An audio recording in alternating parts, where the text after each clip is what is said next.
All right, then. So now we have our database set up. Next thing we'll do is design the Flutter app so that you can initiate different requests to the database. Before that, there are two things that we need to add in our current project that we didn't add in our previous one. The first thing is a line of code on the main function.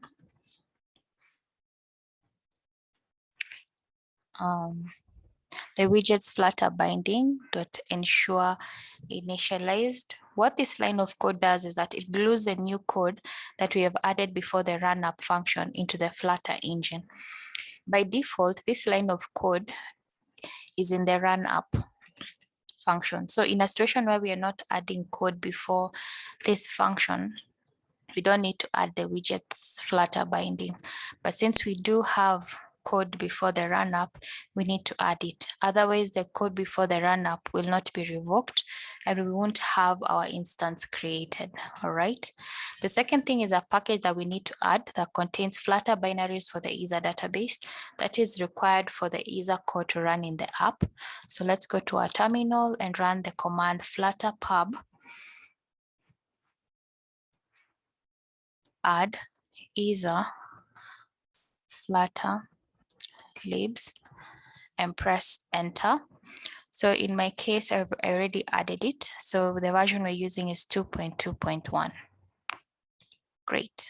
So now now that we're set, we are going to now focus on the lesson, which will be designing the create routine screen. Let's head back to our app structure so that you can see it. So here is our create routine screen. So you find that it's a second screen over here. So that means we have to first create the main screen. If possible, just the app bar first, so that you can have this point of action, which when we click, it will direct us to this create routine screen. And if you notice, the third screen is still the create routine screen. It's just that I needed to show that when you click on this point of action, it will display a pop-up that allows the user to enter the category name. So this is the main focus on this lesson. All right. So let's go back to the project. Now that we have this done, there's this, the run up holds the root of the widget tree. This is the starter of all widgets. This is where all other widgets will come from. So it's called the my app. So we'll just retain my app. Let me remove the excess comments, but you can read them if you're a first time Flutter developer. So the my app class is as short as this. So it holds the title, which will change to routine app. And then we just retain the primary swatch. And then now the home, we want to add our own page, our own class that will represent the first screen that we have. So this my home page is what is here, which is quite long. So we'll delete all of this because we don't need it and create our own class. So Flutter has two types of widgets. There's a stateful widget and the stateless widget. The stateful widget allows you to manage different states, and the stateless widget is when it's just a static page that does not require any management of the different states in the app. So in our case, we'll be creating a stateful widget, and VS Code has a short way to actually create that stateful widget. You just type in STFL, and at the top, you'll see Flutter stateful widget. Just press enter, and it will generate for you a whole class. Now you'll see the cursor that's blinking. It wants you to actually enter the name of the class that you want to create. For us, we'll enter main. We'll give it the name main page. And we're good to go. Then now we need to add this main page into this home, into the home property. So we'll say main page. And we have our first screen ready. So now, if you remember in our first screen, I need to show you something. In the first screen or in any other screen, the screen is represented by a widget called scaffold. Scaffold is the one that holds the up bar and it's the one that holds the body. All right, so we need to change whatever is there currently and put the scaffold so that you can initiate, so that you can create our up bar in the first screen and add these elements so that you can proceed to the next screen. So back to our project. We'll change this to the scaffold widget. And the scaffold has different properties, but for us, we just need the up bar and also the body, but we can add the body later because our main focus first is to create the up bar, which holds a point of action that navigates us to the focus of this lesson. So we come here and add up bar. The up bar property holds a widget called an up bar. And the up bar itself also has its own properties. And for us, if you remember the up bar at the top, what it has, it's a title called routine on the left. And on the right, there's a point of action, more of like a button that will actually, when you click on it, it directs us, navigates us to the next screen. So to do that, we're going to need the title. And the title property holds a text widget called routine. And since we are initializing it here, it will require us to add the type const. And the next one will be the point of action. To do that, you add the property actions and we'll add a widget called icon button. So it's a type of button that holds an icon, and that's what our case is. It has the property of on pressed, where we'll add our code telling it if you're pressed, this is where you go, or this is what you do. Then our icon will be use the widget icon, and we can pick some of the icons that already exist. Ours looks like a plus sign, so we'll add the add icon. And since we have initialized it here, we add the word const. Great. So we have created the up bar. So it should look something like this. So we have our routine, our title, and we have our button here. So let's remove this banner that's over here. To do that, we just come to the material app and add this property, debug show checked mode banner false, so that it's not visible.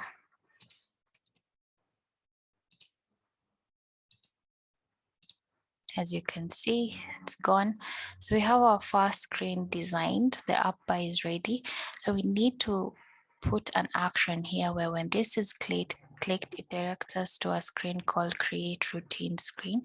But for us to do that first, let's create the create routine screen with maybe the skeleton of it first, and then now we come back to provide this button code for it to navigate us to that skeleton, to the skeleton of the create routine screen. So to do that, back to the project, we'll go to the lib folder. For organizational purposes, we can create a new folder that will be holding screens. And inside that, we create our first .dat file, create routine .dat. All right, so the same way we did the previous time, how to create a stateful widget, just type in STFL, press enter and write the name, create routine. The reason why it's a bug, there is a package that the stateful widget and its features require, which is material. So we add that and we're good to go. So if you remember, the create routine screen also requires a scaffold because we're creating a whole screen with an up bar in the body. So instead of container, we'll add the scaffold. Great. And then we can give it an up bar with the title just to show that, so that when you navigate, you're able to see the change in maybe the title. So we add the up bar that holds the up bar widget, and we'll give it a title of create routine. Let's add const here. Great. And we have a simple skeleton for now. We just wanted something simple first so that we can come back to our main page and add an action here that will navigate us to the create routine, so that now we can stick to the create routine screen for the rest of the lesson. So to do that, there's a function called navigator.push. So we come in and say navigator.push context. Context refers to this context of this main page. Then we'll give it a root of material page root. Sorry, page root. And then we provide a builder. The builder will be context to create a build context for it, and pass the page that we want to navigate to, which is const create routine.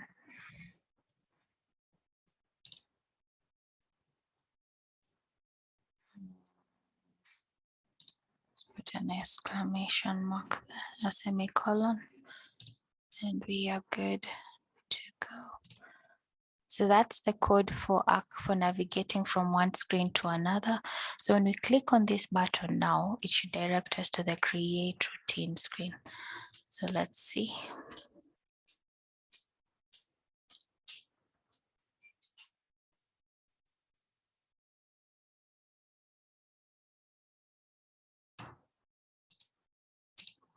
So here's our screen. When we click on this button, it directs us to the create routine. So we are on the right track. So now we can focus on the create routine screen itself. So let's go back to the app structure and see what's on the create routine. So on the create routine, we have a text, the category, title, start time, and select day. For the category, there's a drop down. The title has a text form. The start time also, the design will partly change. I have an idea that will make it more user-friendly. Then the select date will be a drop down as well. Then we have our button. So let's start with the category first.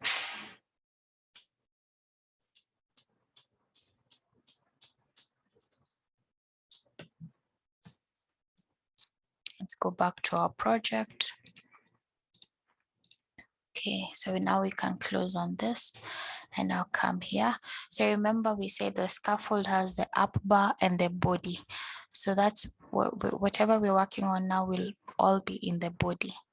All right, so our first widget basically will be, it can be container, but because we also want to consider the fact that the form might be, there's some forms that may require scrolling to be able to see the whole form, we can add a widget called single child scroll view, so that you can allow the user to actually scroll in case they're not able to see the whole form itself. Then inside the single child scroll view, what you'll notice that there was a property that was added called child. One thing you need to do is that the Flutter widgets, there are two types. There are those that actually carry only one child, and there are those that carry multiple, that carry children. So if we go back to our app structure, you'll see that the items are arranged in more of a vertical order. So there's a type of widget that supports that. That's called the column widget, and we're going to add it. And that column widget supports children.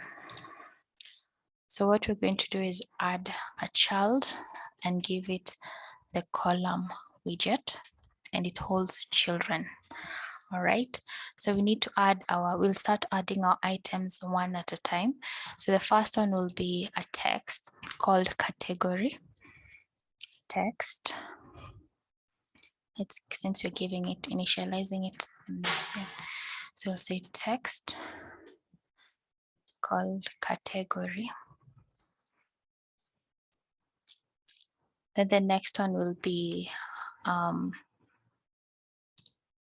from our app structure. The next one is a drop down, but you can see on this side, there's also a point of action. So to be able to organize to organize children or multiple widgets in a horizontal way, there's a widget for that. It's called a row.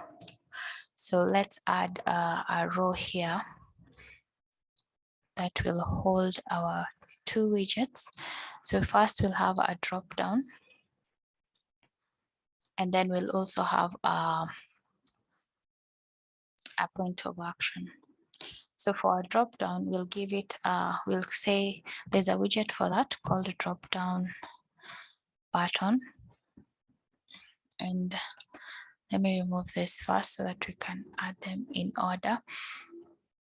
So we'll have a drop down, a value. Sorry. So this value we can initialize since this is a drop down, it requires certain items, right? So let's add some items for now. Remember, we are learning Isar database, so this item should be populated from Isar. But for now, since we're just designing the skeleton of the screen or designing the structure of the screen, we can first manually add some items and we'll change that or update that. So first things first is on the class create routine extend. After it, let's create some items or some categories in this case. So it will be in form of an array, and this array will be holding strings. So an array in Flutter is list refers to an array in Flutter. Then you specify the type of data type that will be there, which is string. Then we give it a name. Ours is categories. We're adding categories. And if you recall, some of the categories that we were talking about in the app structure is work, for example, work, school, home. You can use that first. Sorry. So these are the ones that will populate in our dropdown. All right, then we want like a default category that will be set there by default. So to do that, we'll give it a string dropdown value. We can pick one of the strings here. So we can use work. So that's the one that will be populated or shown first when a user goes to the create routine screen. So with that, I think we are good to go. We can go back to the drop down now. And for the value, we now give it this drop down value because it will be changing when a user selects something different. This drop down value will be changed. If they select school, it will be the drop down value will be set to school. So we want the value to be the initial one, the initial value, and then if a user changes, it's the whatever they have selected. So that's what value is for. And then we have icon. Oh, so we need an icon like at the end, that icon that shows arrow. The arrow is pointing down. So to add that, we'll say icon const. We use the icon widget icons dot keyboard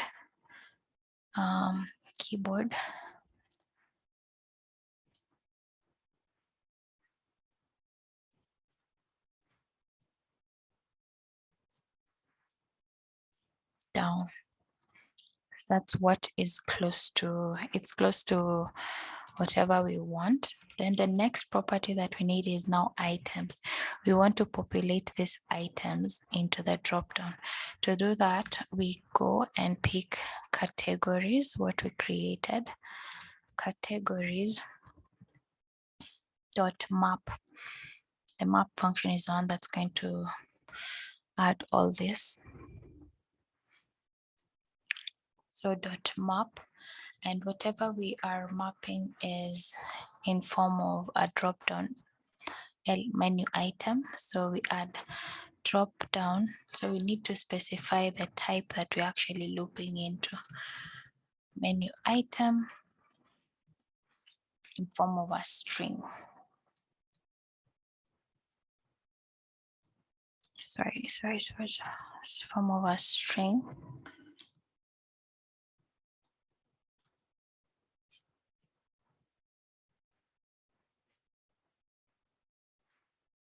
And then now we add the string value that we want to add. Each item now will be added, and then we pass a return statement that will hold a drop down menu item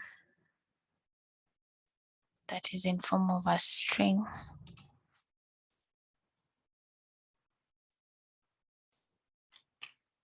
and return value, which is value. Let me change this so that it sounds new value.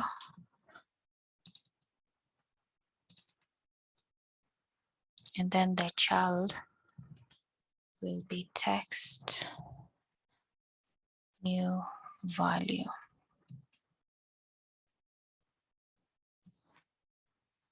Then we close that.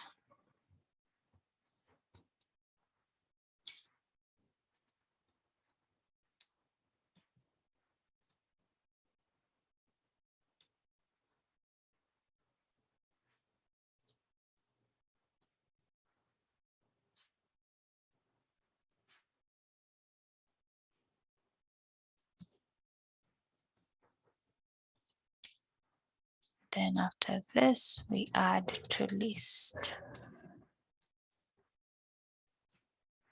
So it comes in form of a list. So what we've done is that we have passed all these categories. So we are looping them into a drop-down menu item, all of them in form of a list. So the last thing that we need to, not the last thing, but another important property will be onChanged.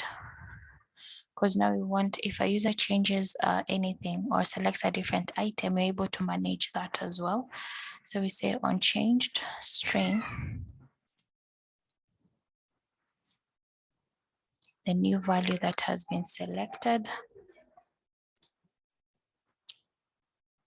Then we set state. That's a default inbuilt function that does that. So we set the, remember the drop down value that we had set on top. So when you select something different, it should change the new value. All right.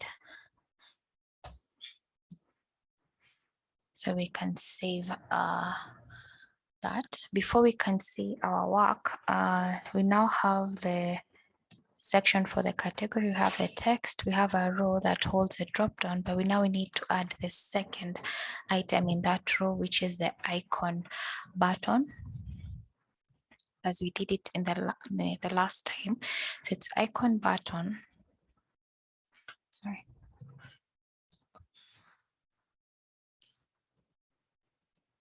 When pressed, we'll give it an action, and then that holds an icon. Icons.add. Add const.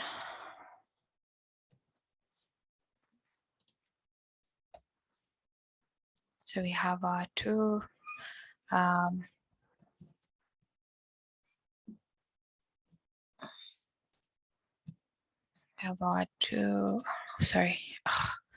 big mistake. We have our two items that are in a row, and then we also have our text. So if we look at the app, the screen, how it looks so far, so you can see we have a category, we have the drop down, and we have the icon, but let's make it more presentable. So to do that, we'll first on the row, on the drop-down menu, we'll give it a length, a width, so that it can actually expand through the screen. To do that, there's an easy way to do that in VS Code. So you say refactor, and then you add a sized box. So it wraps it for you. This is the beauty of VS Code. So then we add the property width. So there's a method of actually getting the size of a device and measuring how long you want your, instead of writing a adding a pixel, you can pick the length of this function actually picks the length or the height of the actual device and takes a percentage that you specify for it. So that's what we're going to do, of size context dot size dot width. So we're focusing on the width and we want to take like 0.7% of the screen. Let's see how that looks.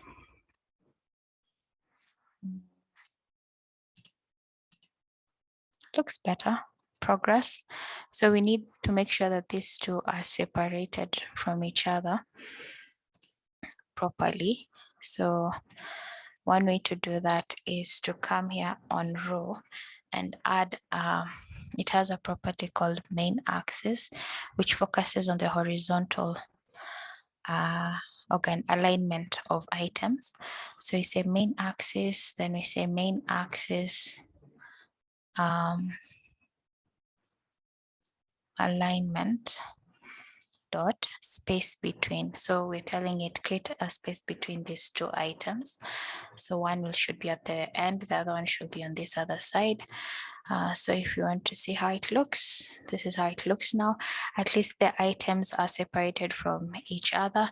Don't worry about the category and the endings on this side. We're going to now update that. So for us, we need this category to be on at the beginning, and then we want to like create space between the edges so that the words do not start right at the end. To do that,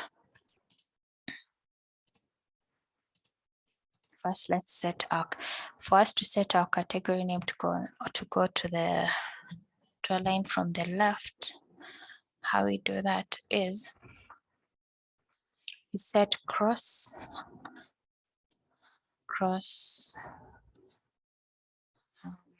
axis alignment start. So let it start from the left side. So as you can see, we're making progress. Now we want to be able to create space between this side so that doesn't look congested at the end. To do that, we have some other cool way to do that. We'll add a padding on the column itself, the whole thing, so that everything is at the center. Not quite at the center, but everything is packed within a certain space. So as VS Code, you go to refactor and add padding, and by default it comes with 8.0. I think we can go with that. Let's see how it looks. Yeah, then that's progress. It looks much better. So let's add the rest of the items. There's something important that we are missing here. I just found out what it is. As you can see from the screen,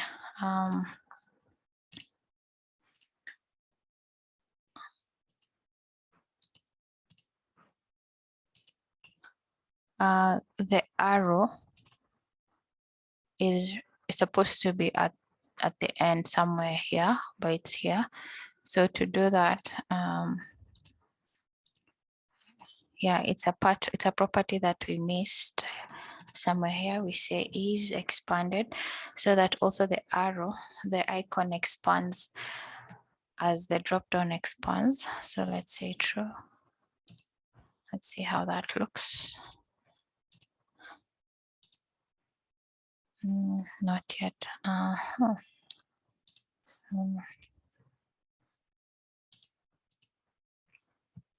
Let's see. We hadn't saved. Okay. So you can see it has expanded. So it's at the end, which makes a lot of sense. So if you notice, this is what we were saying, when a user selects, it updates to whatever the user selected. That's what onChanged, the onChanged property does. So things are working out quite well.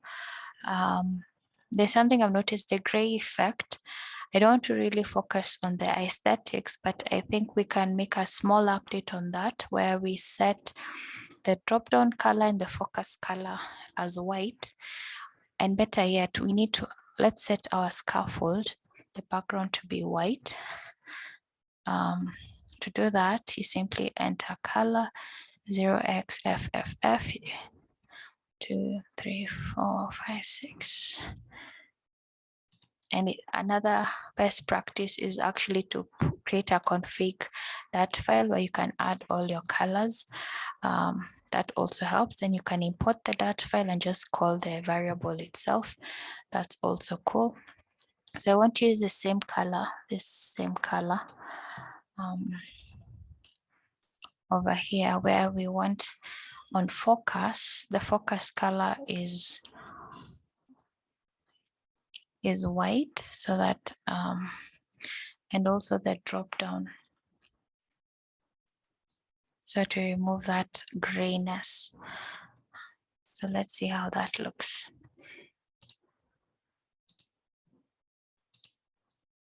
Yeah, we're making progress. Yes, now it looks much better. Now let's head over to the next part, which is the text and its form. So this is we won't need a row here. It's just adding the title and then the widget that supports you to actually input a value. That's quite simple. So we come over here. The last item that we had in our, remember we have our column which holds children, right? So we need to continue adding our children under that. So it's here. So after a row, we add a new text widget called title. That's done. And then now we add a widget that allows you to input. What's that? That is called a text form field widget. And in this widget, we want to add, so simply as is, it will allow you to input, but we want to control whatever is inserted. So there's something called a text editing controller, which you set on that text form field. So to do that, we enter the final text editing controller. We give it a name, title controller is equals to text editing controller. Done. So we pick this here, and then we come and add it here, controller. Great. Simple as that. So you find that if you want to get the text that has been inputted here, this is what you use to actually check, right? So the next thing will be, so we're done with title. We can actually see how it looks. As you can see, we have our title now, which is pretty cool. And when you click on this, it will allow you to insert a text or something. All right, so the next thing is adding the start time. So this is the start time. So there's a small twist I'm going to do on this section, which you're going to see, just minimal. It's just adding something extra to improve the user experience. So let's head over back to the project and add our next item, which is the title again, cons, the text that says start time.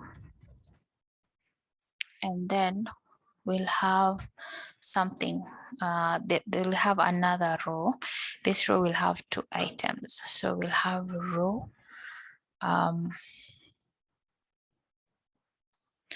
and children.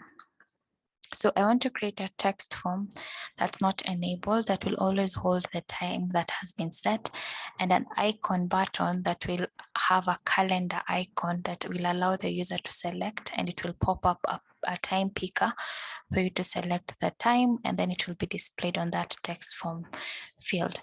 Another way is also to switch the text form field to a text widget where you just display the text widget. But in our case, let's first, we'll use the text form field. So let's add our text form field. Let's add it like that first. And then we'll have a second thing, which is the icon button, because we'll have an action on it. Now we have another new action.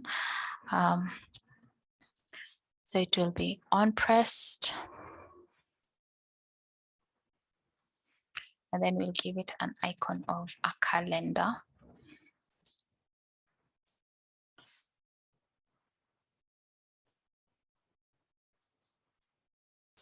Can use that. Add const here. So for a text form, let's add let's create for it a controller called final text editing controller. Say time.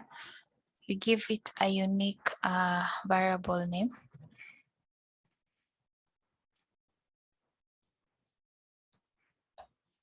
And then we call this over here. And then if you remember, I was saying that I want this text form field to be disabled. So we come here, use the property enabled false. Sorry, yes.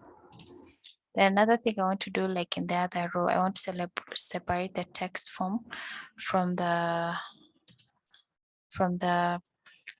icon button. To do that, let's see.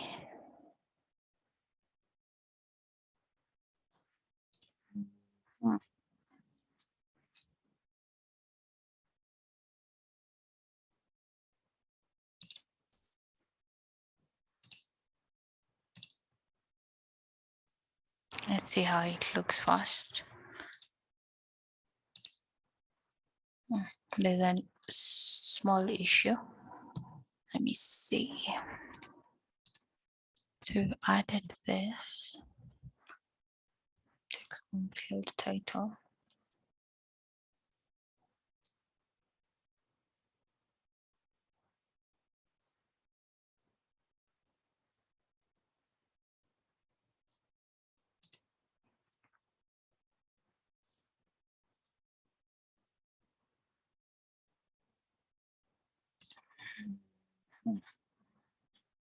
There's something I've done that's wrong.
Okay, so currently at least we've been able to add the title.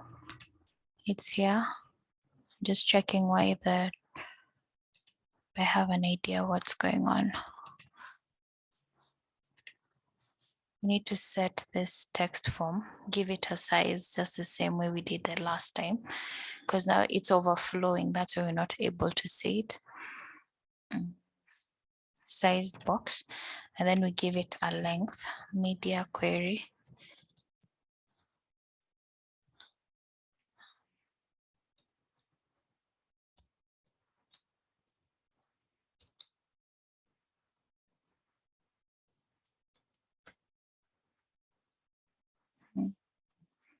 Sorry. with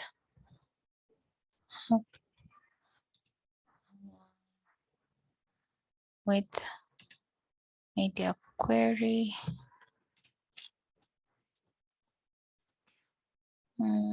Let's see. Yes, now it's popping. It's able to show. Right now it's disabled, so that's why you can't see the line. But you can see the calendar now, but we want to now separate the two, make it align the same way as this one. So if you remember how we did that, we came to the row and said main axis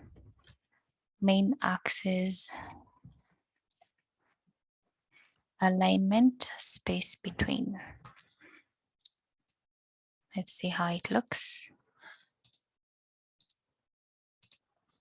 Yeah. So it has been able to separate. The reason why you can't see the time field, text form field, is because it's disabled currently. But let's see if it doesn't make sense, we'll find a way to actually improve that. But for now, it's there, it exists. So let's focus on the last item, which is day. And for day, let's set up the days of the week that we'll be able to loop into the drop down for the day. So we'll say list, it's still an array. Then you specify which type of data will be there, which is string. Say days is equals to Monday, Tuesday,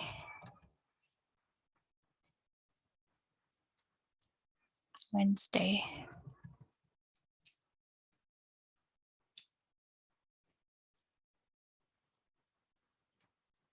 Thursday, Friday, Saturday, and Sunday.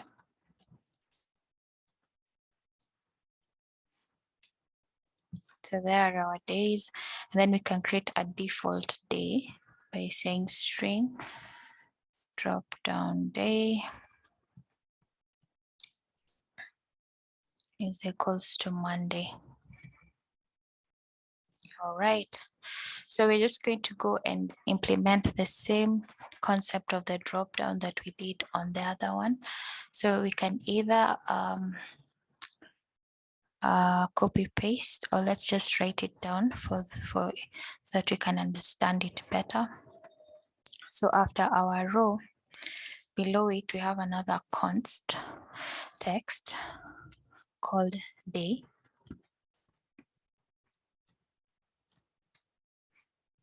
Great. Then now we have our drop down. So for a drop down, it will be drop down button.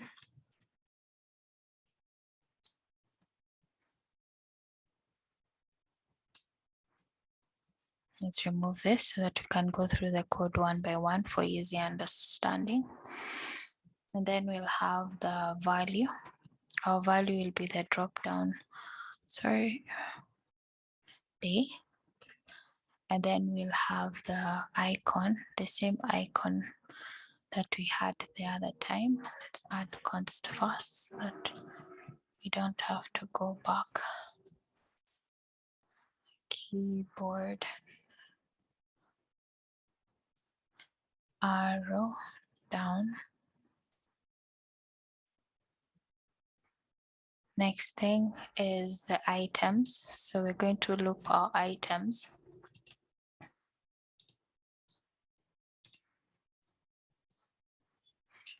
We're going to loop our items. So our items will have days, the days at the list array that we've already created. So we map it. So we're going to map it on a drop down menu item.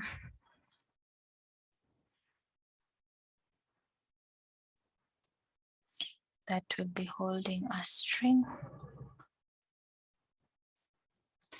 And then we're going to have, we're going to pass each day into the drop down menu item.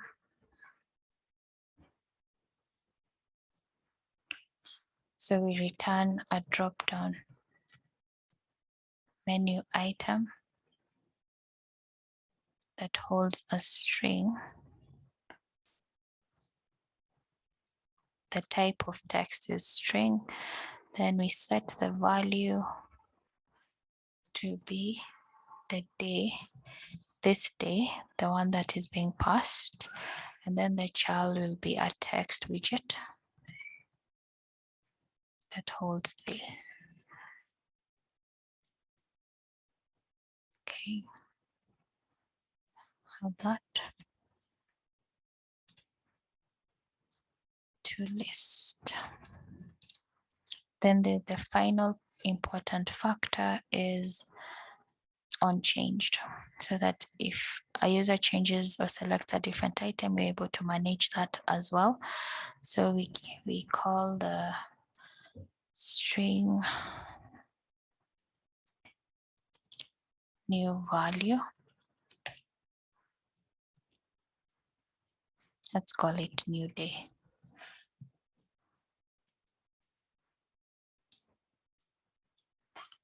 And set state. This is the default function in Flutter that allows you to set state. So we say dropdown day is equals to the new day.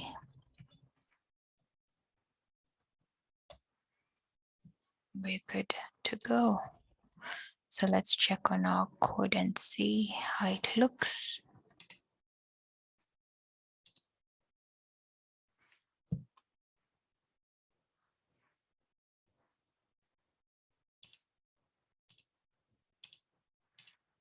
So this is the part that we have actually created. Same concept, same as the previous one. Let's see how it looks. So we have the day, we have a drop down, which is pretty awesome. When you select a day, it picks the day that you've selected. So we're on the right track, but I want to extend this to extend the width. To do that, I just add the sized box and then set the width. Remember, media query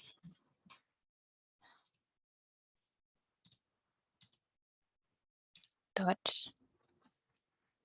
of context dot size dot width times 0.7. We can set it to that length, and then we add something important here that we didn't add the last time, which is true.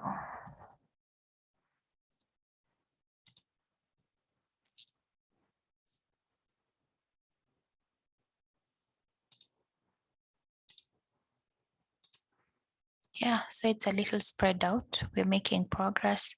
So the final thing we need to add is the button. To do that,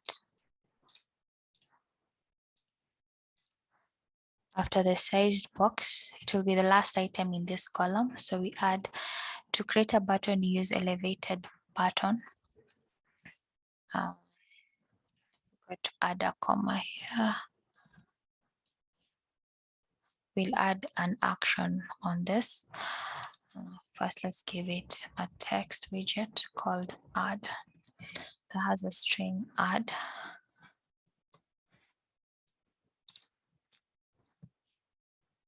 Let's see how it looks.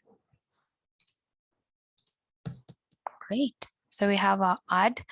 We have our category. When we select, it's able to pick the selected item. We have our title, we have our start time, and we have our day and our add.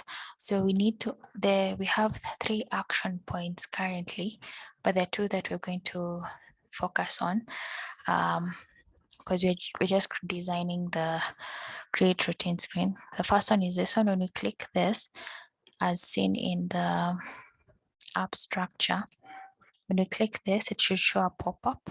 And now that we have added something here, the calendar icon. When we click that, it will show us a time picker that we can select the time, and it will update over here the time that we have selected, basically. So let's center our add button first, and then we do that.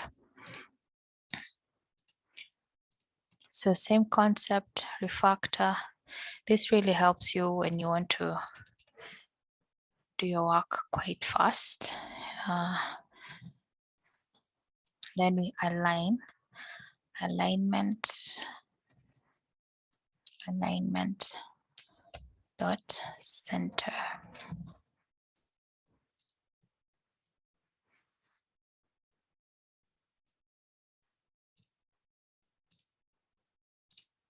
Great. So button is centered, but you'll notice there's something, the items are congested. I want to separate the space between category and title, start time and day.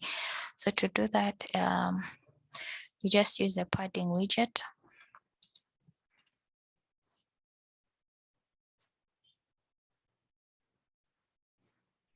You can use the padding widget on the text themselves.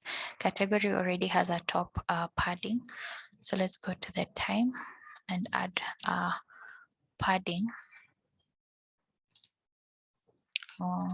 We can give it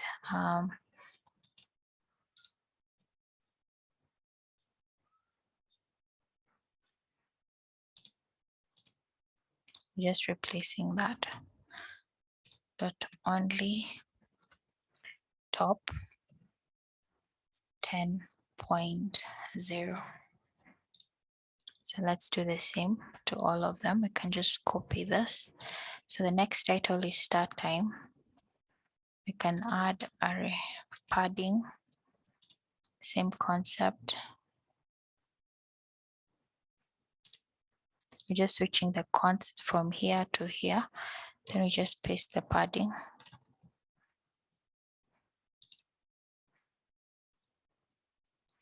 Then we have the day.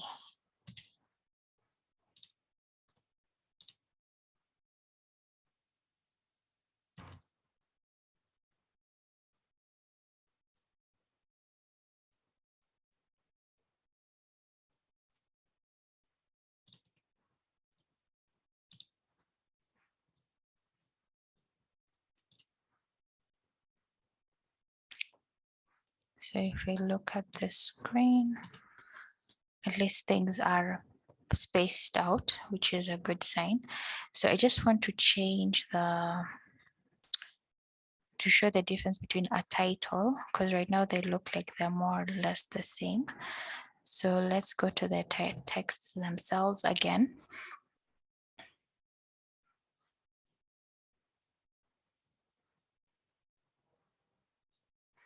From category and add a style feature.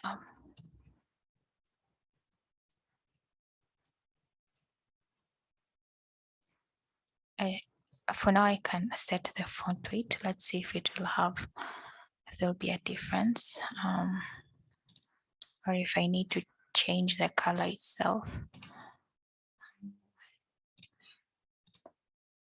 So I just changed the style, text style, font weight dot bold. There's a slight difference you can see.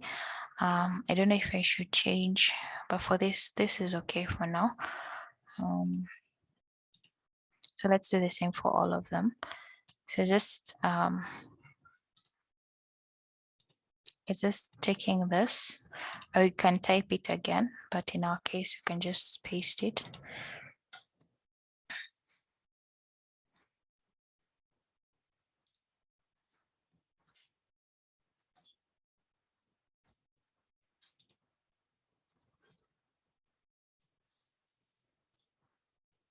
Save.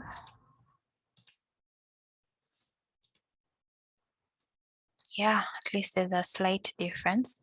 This is awesome. At least we have made some progress. I can say that it's almost close to whatever we have here.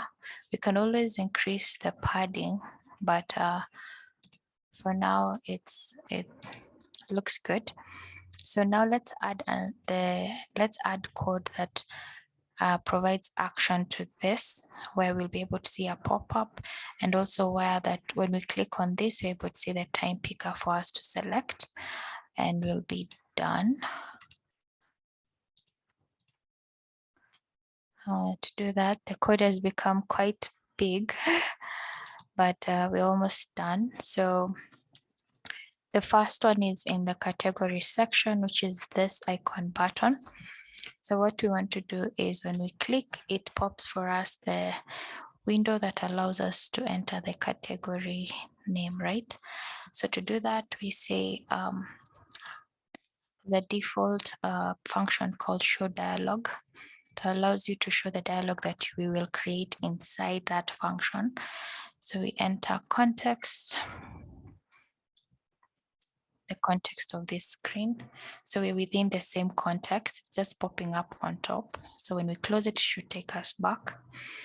And then we have builder, which now will hold the build, will create a build context called context and pass it an alert dialog.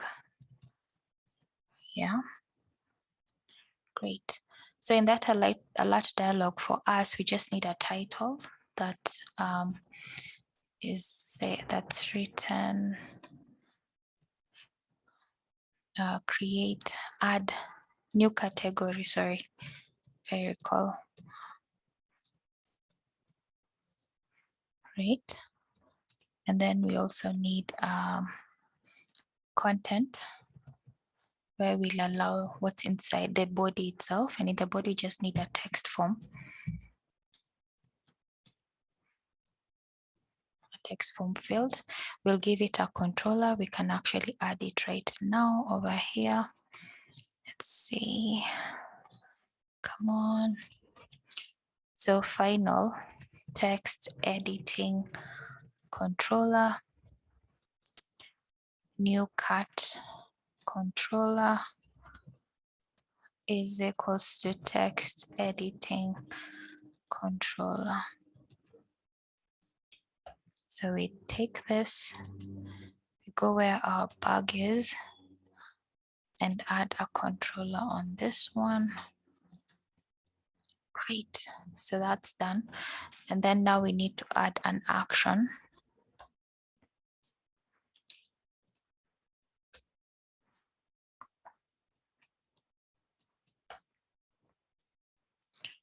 What this action means is if you look at our app structure, we have this button add. So that's what we are adding. That's the action that we are adding in our project. So for us, it's an elevated, it's a text button. The different types of button, but they still perform the same function. Is what's different is the design and a few properties. So we add text and we add the word text add const.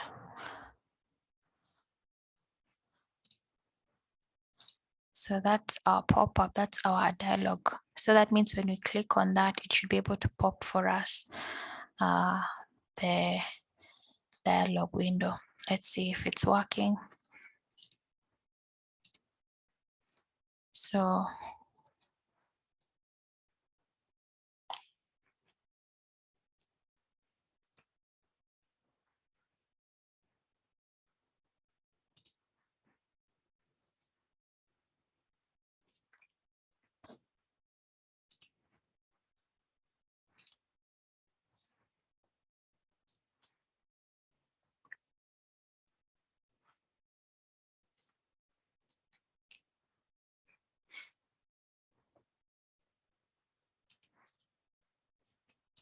okay, so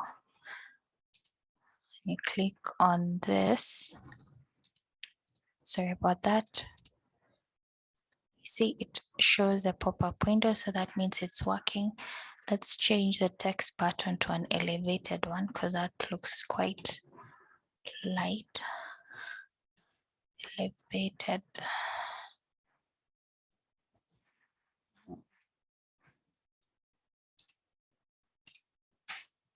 Changing text button to elevated button.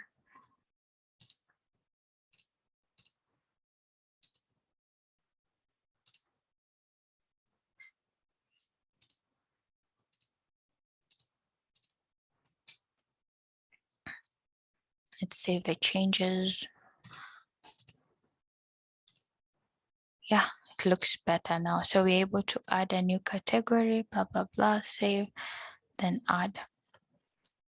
So we're done with this action. So the last action remaining is this, the calendar. So if we go to where it is, here's a calendar. Here's a place to implement an action on it. So what we want to do is that we're able to show a time picker and be able to select a time, and it's able to save on the section where we have set for display of the time. Simple as that. To do that, we just come here and enter a function that we'll use. Since sometimes instead of writing a big chunk of code inside the widgets, you can actually create a function that you can create a function outside, and then you just call it inside the onPressed function, so that you can also organize your work properly.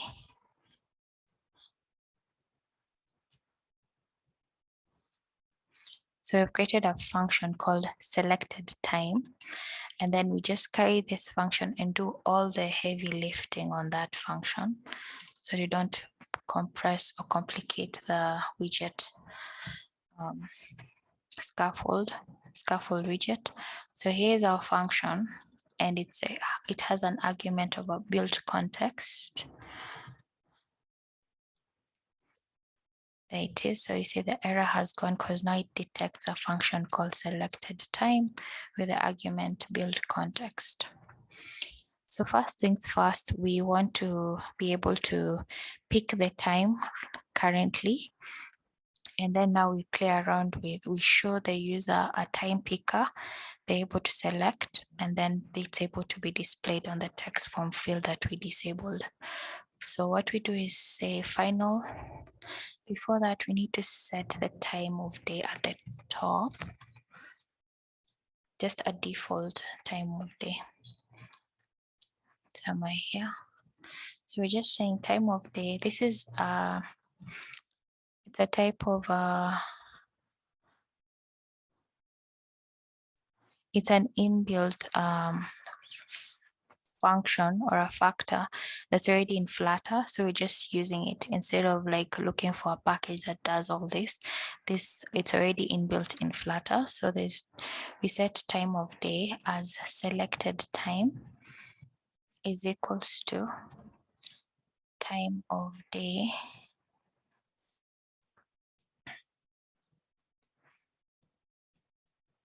dot now.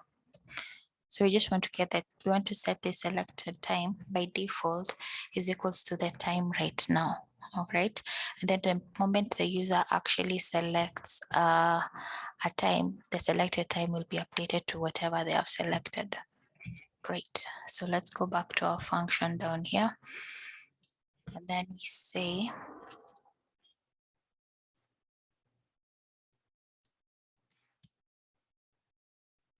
final time of day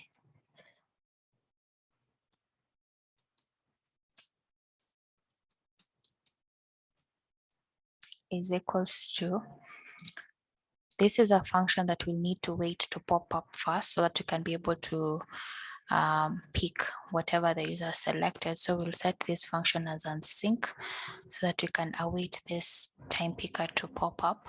So await show time picker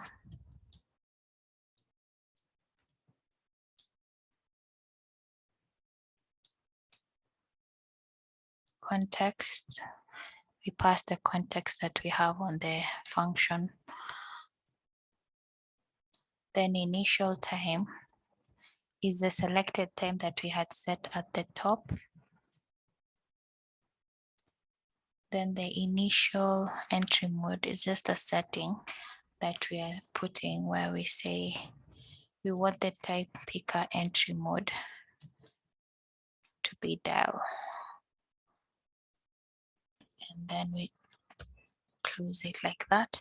So it's just the same concept as the way you saw for the alert dialog, we had to show dialog, then we set our properties, then it will show the specific settings that we have put. Next thing is now to say if time of day is not equal to null. So we want to set this thing, right? So if only when a user has selected a time, or only when the selected time, the now is different from the time of day, is when we update. So in short, we want to get a change of time. Only when there's a change of time, like a user has changed time or made any change or picked a time, do we set it to whatever that they have picked. Yeah. So how to do that is time of day is equals to null. Is if it's not equal to null, that means a user has picked it, and having picked it, the time of day is not equal to the selected time, what we initially picked, because you really want the user to pick a time, not just leave that part of the field hanging. We really want the user to pick a time. So in that case, if that is the case, if the condition passes, we set state where with the selected time, we can even set it outside the set state here. We just say selected time is equals to, only when this condition passes, sorry about that. So the selected time function, we just added a final variable called time of day. Time of day, we await so that we can show this time picker. Only when it's shown, that's when we can proceed and check if the user has picked a time. If the user has picked a time and it's not equal to the selected time that we initialized here at the top, this one, that's when we can actually pick the change that they've made. You see, so we want to, if the time of day is not equal to null, that means they have picked a time and it's not equal to the selected type, the initial time, set the selected time to the time of day. We're now picking this change, this new time that they have selected. And then for us, we want this selected time to be displayed on our text form. All right. Remember our text form was called time controller. To set a text on our controller, you say dot text, sorry, is equals to, so this selected time contains a number of things. We can decide to format ourselves. It contains the hour, the minute, the AM and the PM. So there's a format we want to use for ourselves. So that format will be is equals to $, selected time dot hour. All right. We close it and then we add that, and then we add another $. We pick select, because we don't want to pick the selected time as is. We want to format it the way we want it to look. Selected time dot minute.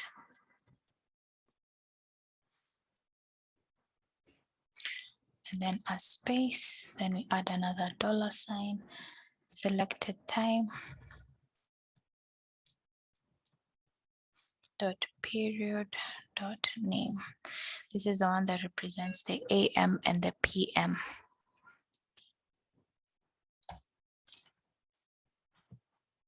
And we are basically done with displaying the. So what happens is that when we click on, let me look for it. When we go to this icon button and press on it, the initial thing is that it should show us a time picker, and then we check if any change has been done. We set it on the text form that we created. So let's see if that works.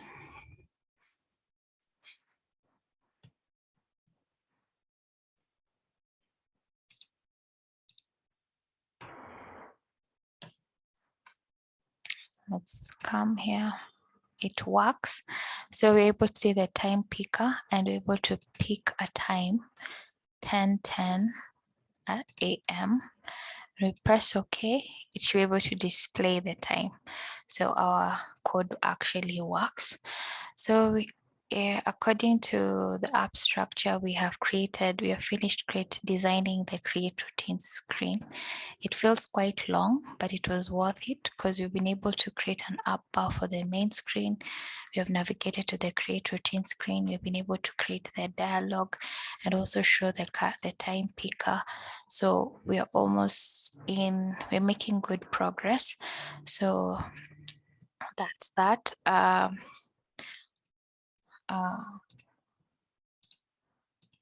The code seems quite long, but it's because we've been able to specify very important things. If you see on the categories list, if you recall, our Isar database has a category collection, okay? So this will actually change. We won't be reading from this list of ours, which we have manually entered. We're going to be picking from the categories that have been created, which we'll see in the future videos. So other than that, I would like to show you guys the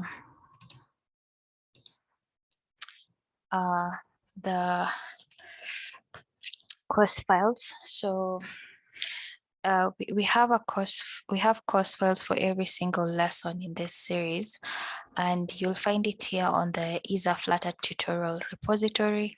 I'll leave the link to this down below in the video. If you want to check out the code for a specific lesson, so you just select a branch from the dropdown, and if you want to download the zip folder of a particular lesson, go to code and download zip. So our current lesson will be added as lesson 8.